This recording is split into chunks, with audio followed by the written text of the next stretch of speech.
Hey guys, it's me again. I'm coming on tonight because I feel like I want to talk about a topic that maybe you might be facing at this point. For those of us that are on a path of journey of any sort of a light worker, you may be or have been brought to another precipice moment. All of us are, like I said, trying to hit certain vertices. We're all trying to reach certain points of elevation in our existence of ascension. And no one really knows where the path leads. We don't know how it's going to end, but for those of you like myself who are either a star seed, a chosen light worker represent, you know what I mean? We find ourselves always being put into these situations where we got to jump another timeline, where we got to jump and do a leap of faith. And what I will say to those of you that are maybe just coming on, maybe you're just starting on your journey, the first one you're most likely going to get faced with is one where you have to take off the mask. The mask is what we all try to desperately keep on. When we start our ascension journey, we desperately want to have some hold of our old life. We want to have some of our old friends. We want to have hold of something that we can hold true to what we were or what we know we're no longer going to be. So when you get to that first precipice or that first Schrodinger cat situation or that first vertices in this journey, you notice that God is going to be asking you to make a choice, either to jump forth and move on in your journey or to stay stagnant and to stay complacent and not follow through. And as someone, if you ever did watch my old videos when I was a lot younger, I was on my ascension journey back then, and I said no. So let me please reiterate this to you guys. If you are just new to the journey and you're debating if you should stay on it, I'm going to say one thing. You're going to regret every day that you didn't follow your path. You're going to regret every day saying, what if? You're going to regret every day saying, why didn't I think I was good enough? What is it wrong with me that I didn't think I was good enough? And that type of guilt will keep you bound for a very long time, if not for the rest of your lifetime. And I will say this, if you are somebody who did walk away, at every point in time, you can always decide to jump back on, even though guilt and shame may be preventing you. If you hear my voice right now and this message is coming across and you actually had this happen to you where you feel like you're part of the faithless that is reaching for God right now, just take away all of your pride, push that all aside, and say that you are worthy and that somebody loves you. And if you can really tap into that idea of someone loving you outside of yourself, you'll realize that that little voice comes back to you that says, I'm here, I'm not going anywhere. And it's all about self-worth. That's the main thing that connects you to God. When you are somebody who's in debates of if you should jump or not, I hope that I can be a voice of reason for you to tell you that you will regret not doing the jump.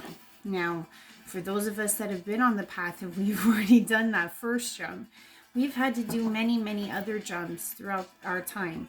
And the thing is that I will say that I've realized through doing different jumps is that they progressively get more and more tricky, more and more revealing, more shedding of different layers of a mask or different layers of self. And the second one may be something along the lines of letting go of past people, right? So you might jump the first time just to proclaim that you're on a mission for God and for Jesus. The second is where you have to shed most of the people out of your energetic field to rid yourself of the baggage in order to put forth your new life and work with God and just heed messages and put them out there. So you'll notice that a lot of people will not be about what you're about and you need to rid of them. And it may happen all at one time or it might happen in clusters, but you'll naturally notice that a lot of people just gravitate away from you. And that's usually the second one.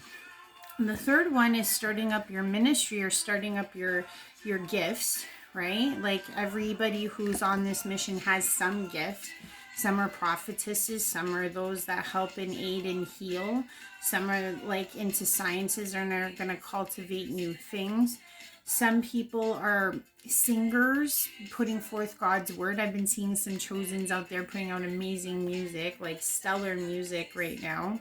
And it's all from a momentum of a chosen God faith that that's what they're going to do with their given gifts.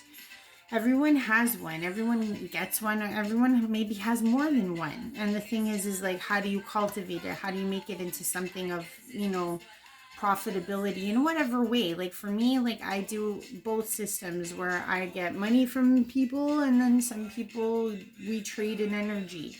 Everything's changing, as you may or may not know. So that's usually when you're at your third jump, you're already moving into what you're going to do with your gifts that you're provided. And then sometimes you end up at a fourth or a fifth, and usually that could be something related to a move, or it could be related to a different life path in terms of like living situations or how you live your current life. And for myself, I know that I'm having to do this again. And I will say so far, it's one of the scariest ones. But when you are put in those moments, it's like you're basically faced up against the wall of like, do I stay here? Do I stay? Should I stay? Should I go? Doesn't matter which one you're at. You're always at the same question. Should I stay or should I go? Like for me, I know that I've been kind of in a groundhog day. I have very much the same routine. And I'm going to be taking a leap of faith in order to maybe close some doors, open some doors, and basically see if I've learned anything from my years of training and experience. And I think maybe that's what some of us are faced up against right now. We're being put up against another precipice, another leap of faith onto the next timeline. And I think that as we keep doing this, it will get progressively more revealing of self in each one that we face. Like for me, this may be the most revealing of self. I think this is the one of proclamation. So I truly feel if you are also on this path, you might be going through this leap of faith one more time. And I will say that for those of you that are timid to do it, as it has been difficult through all the rest of them, this one's no different than the other. As much as it will be revealing, it could even be painful. It could even be pleasant. It could even be amazing. The point of it is that it's going to teach you something about yourself that you didn't know before. And that is priceless. You know what's going to happen if you stay. That much you know. And for myself, I can honestly say for this last one, it's been about a year and a half of me trying to, pretend like it wasn't there all along. Pretend like this leap of faith wasn't going to happen one day. And I can see that now that I am at that apex moment, I had gone in circles about this. I had tossed and turned many nights debating on if I should take this leap of faith or not. And the thing is that spirit, and I'm sure you guys are feeling this too whenever these situations come, Spirit's right there to put you in place. Spirit's right there giving you signs, symbols, songs, license plates, names, everything left, right, and center. Even for me, you want to know something? What really put the nail in that coffin was the day that I was finally deciding yay or nay. And I said it's usually a close-ended question you're going to be posed at these vertice moments in your life.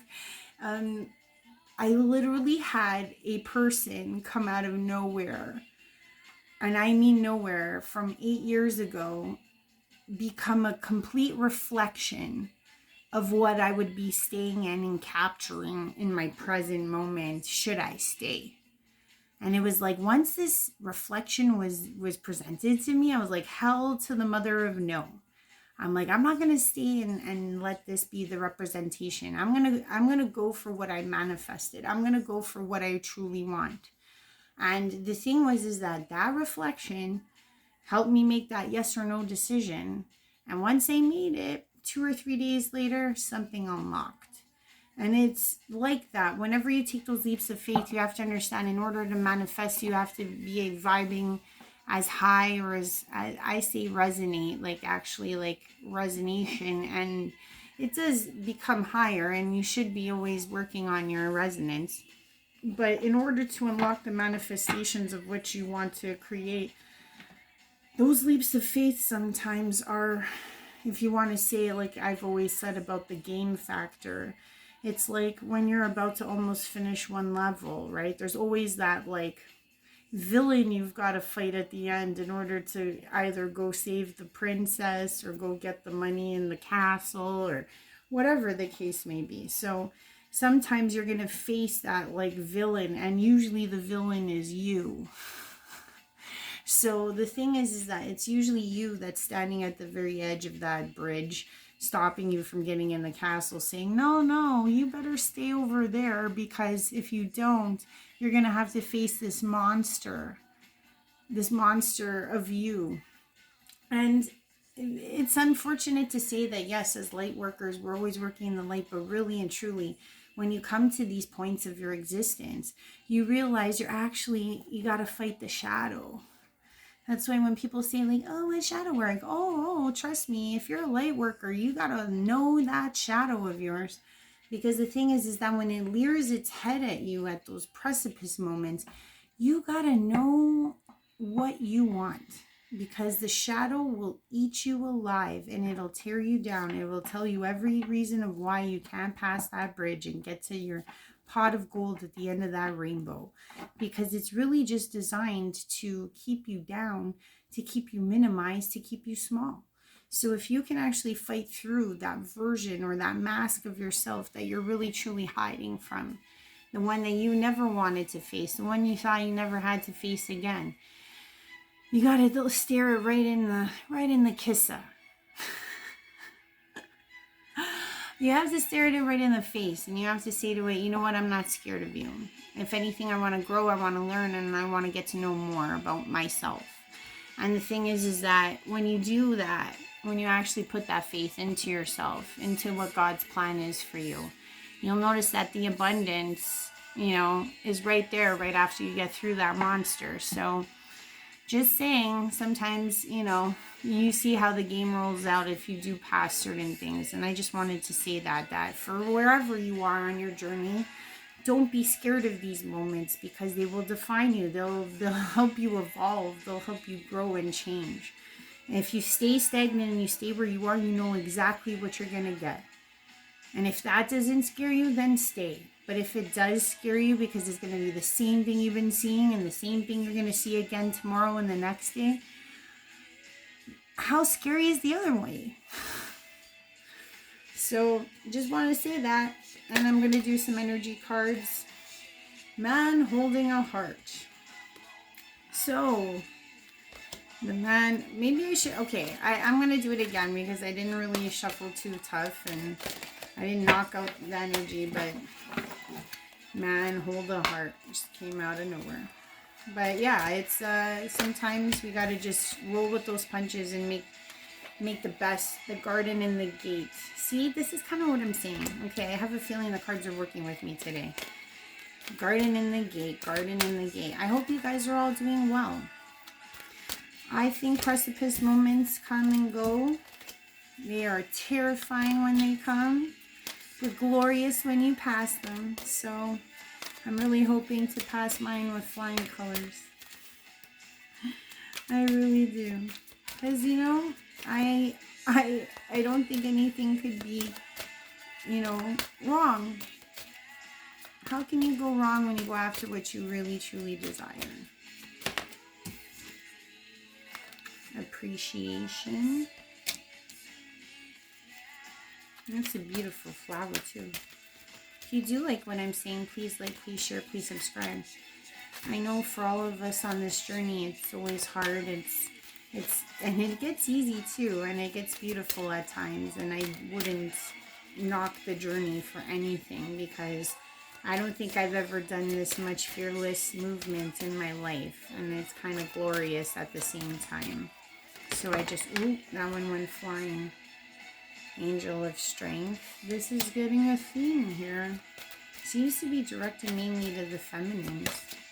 Maybe the feminines. Okay, and the 7th Uriel, which also looks like a woman. 7th chakra, that would be the crown. Oh, okay. This seems very, very, very primal. Okay, the garden and the gates. So remember when I said that, like, you should stay or go, right? What does that girl look like she's doing? She's pondering. Do I go past the gate? Do I stay over where it's safe and comfortable? Where it will always look the same? Or do I pass through the gate and go off yonder, not knowing what's going to be there? Or do I stay? So I feel like that card kind of makes sense. So maybe that's what a lot of us are going through right now. We're at that should I stay or should I go moment. And we are looking off yonder and thinking, hey, kind of looks good over there. And maybe it's because we're at a stage where we feel like we need to be appreciated. Because with every one of these jumps, it is self-appreciation, self-worth that you really need. You appreciate what you want in life. You appreciate where you want to go, and you're not ashamed to go get it, and you're not ashamed to be who you want to be. So I think appreciation for oneself comes into play when you are making these types of apex decisions in your life. And what do you need most when you're going to do it? You need the angel of strength.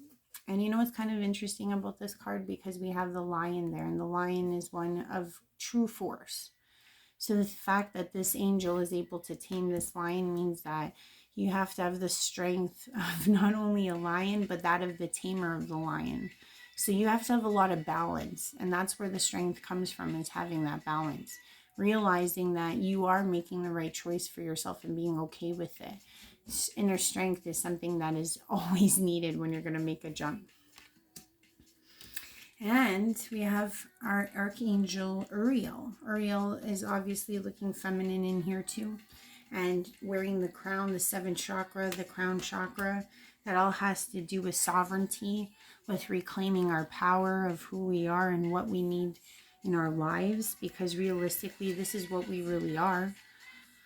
We don't see it in the mirror every day, but we are sovereign and we are going after something big. We are here and destined to take our challenges and do the best we can in our sovereign right to grab hold of what is endowed to us as these sovereign beings. So I would say that Uriel being here now to help in this procession of us reclaiming our sovereign right, I think is very fitting. But I did think that this has something to do with the feminine energy, because it was all women. Like, this has a lot of cards, you know what I mean? So the fact that it was all women, it's kind of interesting too that it actually looks like in the stages of time, because she's severely young. And then you look at this card and she looks like she's in her teens to early 20s. And then you get to this angel of strength, and she's not a lot older, but she's older than the two. So it kind of gives me the sense of progression, that maybe some of the decisions that we're making come and stem from an earlier time and space of where we may have wanted those things even at an earlier age of our life, and then it's like we realized as we got older we never got appreciated, we never found a way to be that person or to take off that mask and actually go after what's past that gate. And as we got older and started really wanting those things and appreciating ourselves for wanting to have them, we ended up morphing and getting older and realizing that the strength was within us all along. Now, it doesn't have to take that route, but I do feel like there was something about a time frame here and progression of stages. And like I said, every tower helps you grow. So even if you were, let's not look at age, let's even look at like a younger spirited soul, and you realize that it's like you've been getting tougher and stronger through all of your timeline jumps, your vertice moments, all of your pitfalls, all of your towers are all designed to make you more appreciative of God, of the moment, of your challenges, of your path and your journey. And then you're always building on that strength. So that could be another way to look at it as well too. So that's all I wanted to share tonight. I just wanted to give some hope to those out there, because I feel like if I'm going through a leap of faith, maybe you guys are too. One of those vertice, timeline jumps that we've all had to make. And I hope that if you are going through that too and it's getting rough, don't ever give up on yourself, because you've made it this far and you've worked way too hard. So even though it might be terrifying to look at, even though you might feel like you'll never make it past this, the truth is that can you live with yourself if you don't? Have a good night, guys.